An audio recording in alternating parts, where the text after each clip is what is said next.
I heard you talk about how one day you got an infection, Yeah. antibiotics couldn't touch, and someone took you into the jungle, gave you some sap from a tree Yeah. bark, and it cured the infection. I was living in a mud hut in India trying to track tigers, and I got this disease called Tularemia.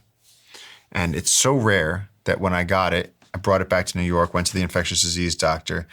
When he figured out what it was, and I'd been in bed for like a month with this horrible infection in my arm, this deep pocket of pus.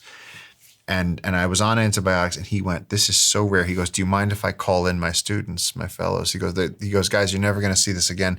It's a disease that's tick-borne through rabbits and somehow gets into people and manifests with an infection on the right elbow."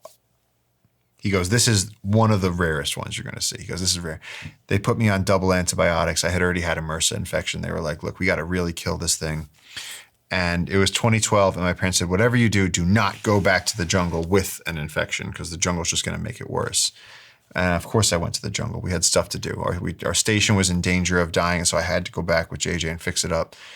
And I showed up, and he looked at my arm and goes, "Why is your arm taped up?" And I said, "Well, I have this terrible infection." I said, "I've been in bed for 2 months." I said, "I have no energy. I'm on all of these antibiotics." And he looked at me and he went, "This is okay." And he goes, "No, come with me." He walked out, he marches out into the jungle, hits the tree with the machete, collects the white sap, rubs it over this, and now these saps have like a latex quality. And when you heat them, they form almost like a rubber. So it formed a rubber cap over the infection. Now, if you had pushed on it before, pus would leak out. He just went like this until it formed a seal. And then he put a little bit into a concoction of leaf juice that he made me drink that. Either way, next day I woke up and the infection was denatured. It was still a wound, but it was no longer infected. Killed the infection in one night. The antibiotics hadn't been able to kill for 2 months.